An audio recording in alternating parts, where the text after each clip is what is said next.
Hello, Inedigabitti, this is Nocturne Gallery. You can learn something new about art in this video, or if you just want to enjoy the paintings and music, switch the audio track to Esperanto. There you'll hear only the music and see the artworks. Relax and enjoy art your way. You know Monet, the painter who did those incredible water lilies. Oh, absolutely. Those paintings, they just feel so peaceful, don't they? They really do. Like, Yeah. you're calm on a canvas. Right. But here's the thing. The guy who painted them, his life was often the complete opposite. Really intense. Intense how? I always picture him just, chilling in his garden. Well, that peaceful garden image, it hides a lot.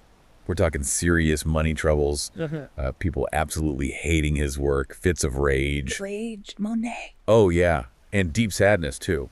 Loss. And then, worst of all, for a painter, his eyesight started to fail him. Wow. Okay, so not the gentle old man in the garden image at all. Not entirely, no. So today, let's kind of peel back that layer. Let's look at the real struggle behind those masterpieces, starting right at the beginning. Why was he so broke if he was such a genius? Yeah, that seems weird.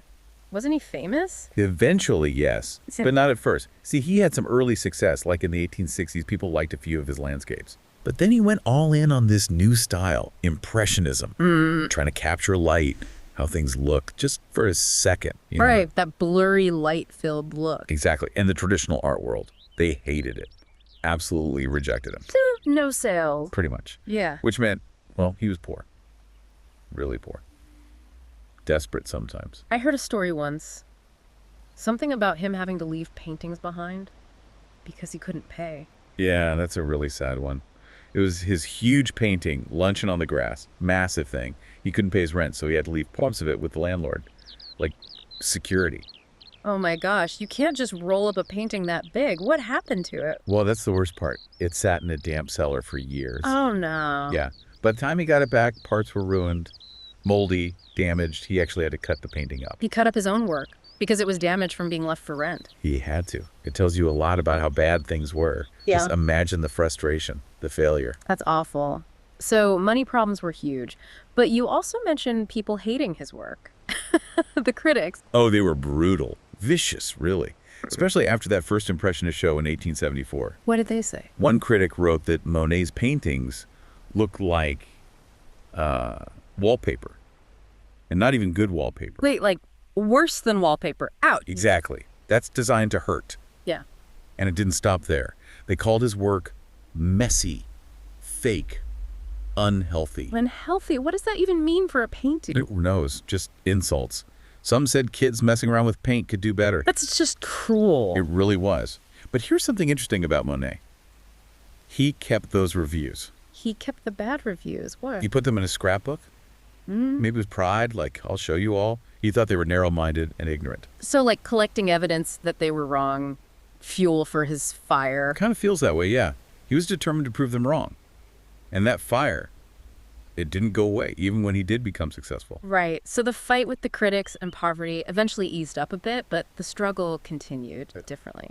Exactly, sort of turned inward. Once he got his famous house, the garden at Giverny, Yeah.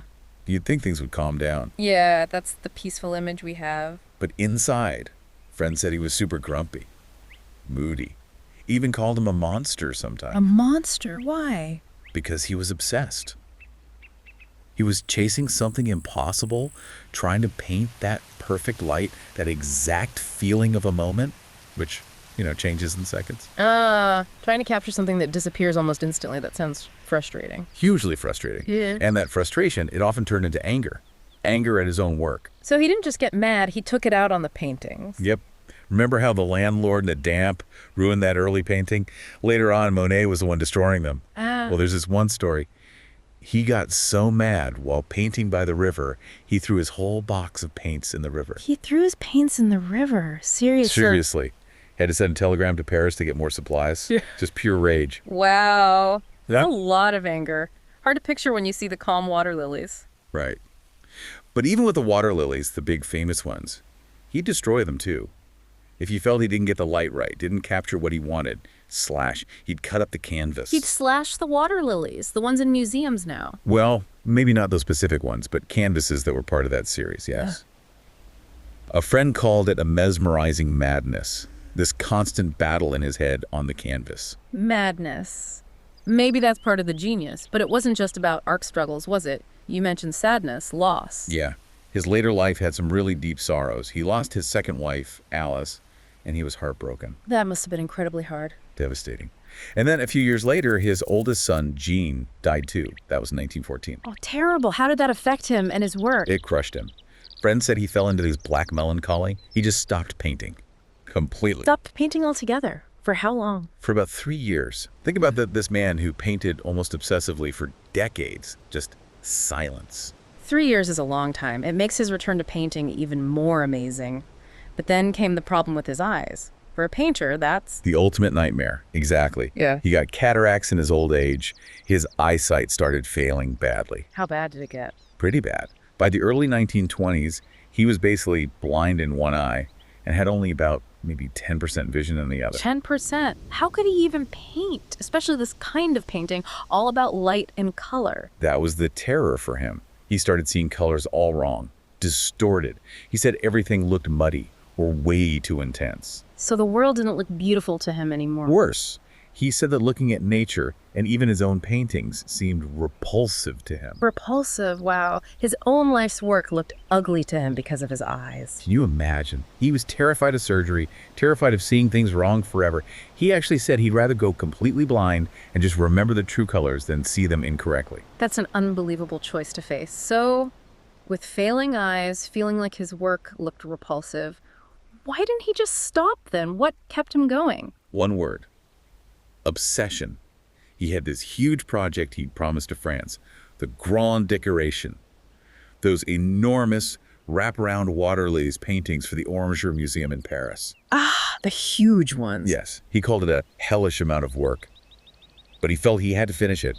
He'd race to his studio every morning, literally fighting against time, afraid he'd go completely blind before it was done. So those last giant paintings, they were made by a man who could barely see, racing against blindness. That's exactly it. Yeah. And, some people look at the colors in those late works. Sometimes they seem really bold, almost aggressive. Yeah. Well, maybe that's because that's how he was seeing them, that distorted, intense color. He was painting his internal reality, his feeling, as much as the pond itself.